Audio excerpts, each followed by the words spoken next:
Ladies and gentlemen, please welcome the star of our show, Teri. Hello, everyone, and welcome back to The Music and Me. I'm your host, Teri, and today we are celebrating something big. This isn't just any episode. Today is the season 3 finale and the official 100th episode of this podcast. I honestly cannot believe I'm saying that out loud. I mean, when I started this little musical adventure, I was just hoping someone besides my family would listen. And now, here we are, 100 episodes later, still talking about the songs we love and all the ways music makes life better. I mean, 100 episodes. At this point, I'm starting to feel like I should get a Grammy for most talking about music while sitting in my pajamas. So, to celebrate this milestone, we're taking a fun little trip through time. From the days of vinyl records spinning in the living room, to cassette tapes you had to rewind with a pencil, to CDs you tried not to scratch, all the way to streaming, playlists, and TikTok hits. Basically, music formats have changed more times than my wardrobe did in high school. Today, we're going to celebrate how music listening has evolved, how each generation has its "this was real music" moment, and why no matter the format, we always find ways to turn up the volume. So get comfy or pretend you're starring in your own dramatic music video while you listen, and let's celebrate 100 episodes, the end of season 3, and the incredible journey music has taken us on. So let's get into the music, shall we? All right, let's take a step back in time, way before playlists, AirPods, and saying things like, "Hey Alexa, play my favorite song." There was a magical era where music lived on big, shiny circles called vinyl records. And listening to music wasn't just something you did, it was practically a full body ritual. First, you had to pick an album from your collection. And if you owned more than 3 records, this could take a while. You'd stand in front of your shelf, flipping through that giant stack like you were selecting the perfect spell from a wizard's library. What am I in the mood for today? A little soul, some rock, maybe the album your parents told you not to play too loud? Because vinyl wasn't just music, it was a vibe, a mood, an experience. Then came the handling. You didn't just grab a record like a frisbee, you treated it like it was the crown jewel of your collection, carefully sliding it out of its sleeve, holding it by the edges like it was a priceless piece of art from a museum. Honestly, people today handle their iPhones with less care than we handled vinyl. Next came the moment of truth, placing it on the turntable. You lifted the needle ever so gently, lined it up just right, and drop. And instantly, that warm crackle filled the room. The kind of sound that felt like the universe leaning in and whispering, "Shh, the music is coming." And let's talk about the album art. It actually mattered. You had giant covers with bold designs, dramatic photos, lyrics printed inside, and sometimes even posters tucked inside like little presents. You could display them in your room like artwork because they were. Today's equivalent is, well, a tiny little thumbnail on Spotify that you barely even notice unless you accidentally tap it. Progress? I'll let you decide. Some of the most legendary albums were born in the vinyl era. The Beatles, Queen, Fleetwood Mac, the Beach Boys, Prince, Michael Jackson, and so many others. People didn't just listen to albums, they experienced them. You sat down, hit play, and stayed for the whole thing. No skipping, no shuffling, no, not feeling this song. You were in it for the journey from side A to side B. And the funny thing is, vinyl is totally making a comeback.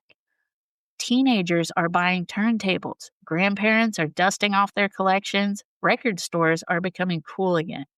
And honestly, I kind of love it. I have a bunch of vinyl records now. I just love to buy them. I don't necessarily listen to them, but I do have a record player. There's just something almost therapeutic about listening to music the slow way. It forces you to be present, to stop multitasking for a moment, breathe, and really hear the music. Plus, sometimes it's nice not to have a song rushing to get to the chorus in 8 seconds because TikTok said so. So here's to vinyl, the original music experience, the warmth we didn't know we'd miss, and the era that taught us to listen with intention. Now, after vinyl came a magical invention called the cassette tape, a tiny little plastic rectangle that somehow held hours of music and also, occasionally, your deepest teenage feelings. It was the first time music felt truly yours. And suddenly, music became portable. People could finally walk around listening to their favorite songs anywhere. That's right. Before AirPods, there was the Walkman. I had one of those, and I loved it so much. And if you had one of those sleek models with the fancy auto reverse button, you were basically royalty. I didn't have one of those. You didn't just listen to music, you traveled with it. And then came the absolute highlight of the cassette era, mixtapes. Making a mixtape wasn't just a task, it was an art form. The original playlist, but with way more heart and a lot more patience. You'd sit on the floor surrounded by tapes and magazine clippings, carefully planning the perfect sequence of songs. You didn't just throw tracks together, you curated an emotional journey. You wanted the person listening to understand exactly what you were trying to say, even if you never said it out loud. Was this a crush? A friendship anthem?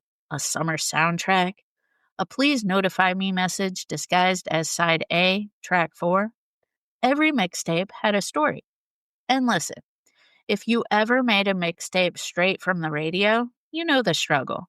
You'd sit there with your finger hovering over the record button, praying the DJ wouldn't chat over the intro. But they always did, every single time. And you'd keep the tape anyway, because perfection wasn't the point. It was the feeling. Of course, we also had the classic cassette catastrophes. The tape getting eaten in the player, that sinking feeling as you pulled it out like a delicate spaghetti noodle, and then the official repair tool, a pencil. Honestly, the precision, the patience, the gentle twist, we all deserve honorary engineering degrees for that skill alone. And somehow, fixing your tape made you even more attached to it. Music in the cassette era just felt personal. Every tape had fingerprints, memories, maybe a few scratches, and a whole lot of emotion. It was messy, homemade, heartfelt, and fun. And when you hear a song from that time today, it's like being instantly transported back to those moments. The school dances, late night car rides, best friends, crushes, breakups, early morning bus rides, the whole soundtrack of your life. Music wasn't just something you listened to, it was something you shared, something you crafted, something that meant something. So here's to the mixtape era, where music got portable, personal, and full of heart, and where for a brief and glorious moment, a simple pencil could literally save your day. I think I have every cassette I've ever bought. I don't have anything to play them on, but I have them in my closet somewhere.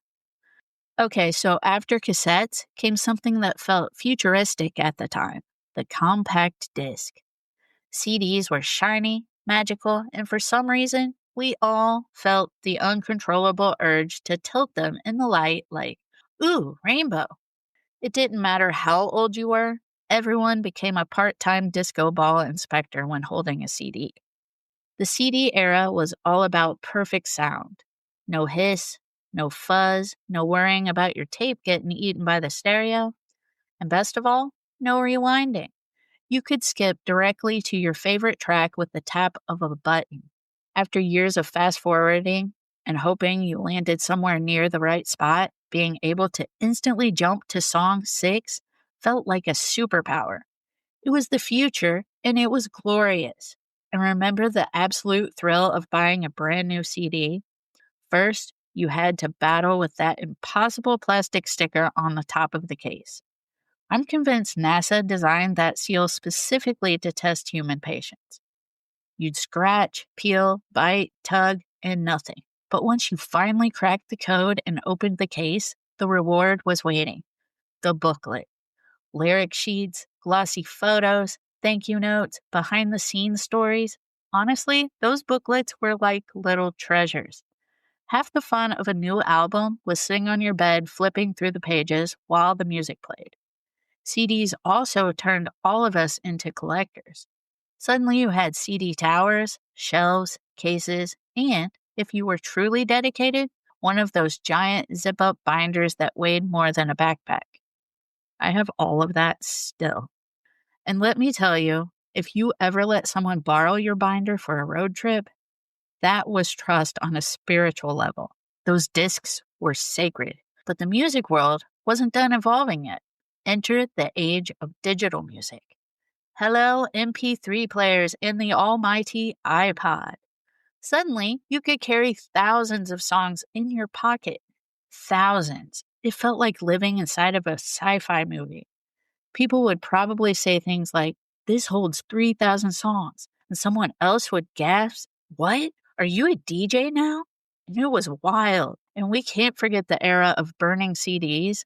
This was basically mixtapes 2.0, except now you could rearrange songs with a click instead of rewinding and praying. Everyone had a spindle of blank discs next to their computer and a stack of custom mixes labeled things like Summer Vibes, Road Trip, or Songs to Cry To, written in sparkly gel pen or Sharpie. And of course, if the burn failed at 98%, it was personal. That used to make me so mad. This era truly changed everything. Music wasn't just a physical object anymore. It was becoming digital, portable, customizable. You could take your entire library with you everywhere you went. Suddenly, walking down the street felt like starring in your own music video. So here's to the CD era. The shiny discs we tried so hard not to scratch, the booklets we memorized, the binders we protected with our lives, and the dawn of the digital age that transformed how we experience music. I do want to say I remember when my mom bought me my first MP3 player. It was the best gift I had gotten to that point because I could now take my music with me to work and I carried it in my pocket and I could put any song I wanted on there. And it was my first therapy at work. All right, everybody, let's fast forward to today, where music has basically packed its bags, left all physical formats behind, and moved permanently into the cloud. And honestly, I still don't fully understand what the cloud is. Is it a giant digital attic floating in the sky? Is it a cosmic filing cabinet? I don't know. But somehow it stores my entire music history, every playlist I've ever made, and probably that embarrassing song I listened to 47 times at 2 a.m. during an emotional spiral. The cloud knows too much, but we love it anyway. Streaming didn't just change the game, it flipped the board, rearranged the pieces, and handed to us unlimited music on demand. Instead of buying one album at a time, now we have access to millions of songs instantly. Want Motown classics? Done. 90s boy band nostalgia? Absolutely. Hyperpop remixes of sea shanties? Weirdly, also yes.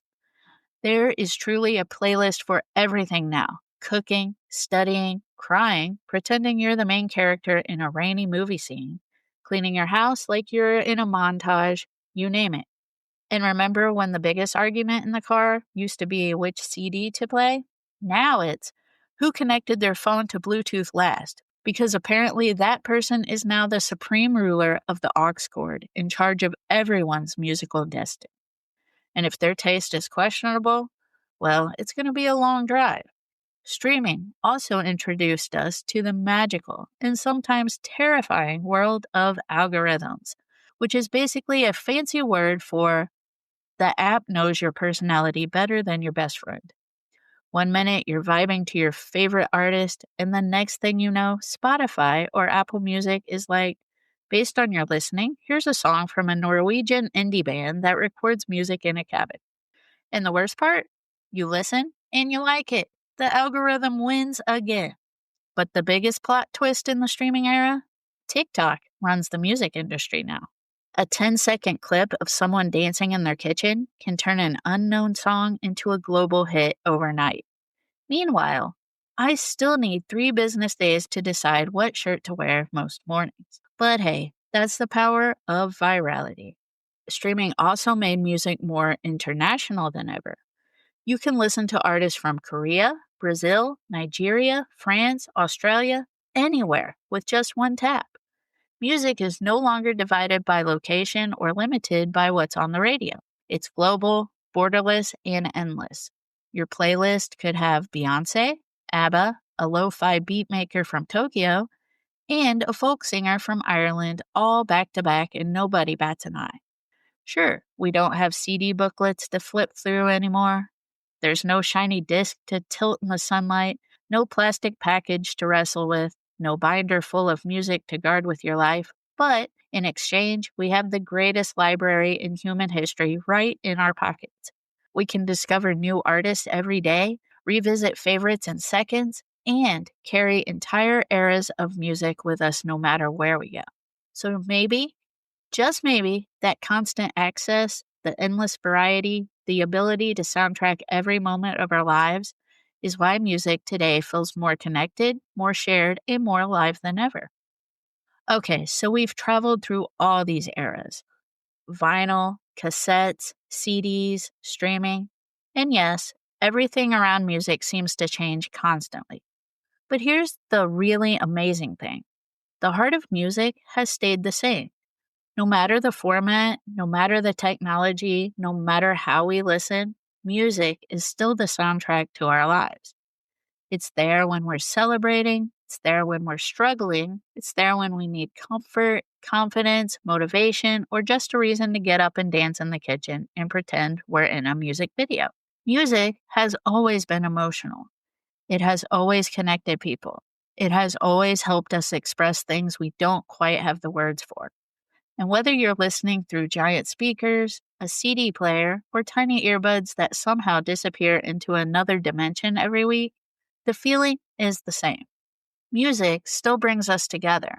It still helps us remember special moments, and it still gives life a rhythm. And honestly, that's why I've loved making these 100 episodes. Because every time we dive into a song, or a genre, or a memory, we're reminded that music isn't just something we hear, it's something we feel. So yes, technology has changed a lot, but the power of music, that part hasn't gone anywhere. And thank goodness for that. And that brings us to the end of this very special episode and the end of season 3 of The Music and Me. First of all, I just want to say a huge heartfelt thank you to each and every one of you who listens to this podcast. Whether you've been here from the beginning or you just joined recently, your support means the world to me. I honestly wouldn't have made it to 100 episodes without you. And I'm so grateful that you choose to spend your time with me and with the music we love. This podcast started as a fun idea, and it has turned into something I truly cherish. I love doing this podcast. Getting to talk about music with all of you and share stories, memories, and of course, my favorite songs has been a gift. And I'm already excited for what's coming next. We're wrapping up season 3 here, but don't worry, I will definitely be back sometime in January with season 4. And so much more music fun. New songs, new stories, new episodes, and probably more of me talking way too passionately about musical theater, my true love. But would it really be this podcast if I didn't? So until then, I hope music keeps filling your days, whether you're listening on vinyl, streaming, or anything in between. Thank you again for celebrating 100 episodes with me, and thank you for listening. And as always, let's keep the music playing, and I'll see you in season 4 sometime in January. Peace out, everyone. This has been the Music and Me podcast. Subscribe now so you don't miss a beat.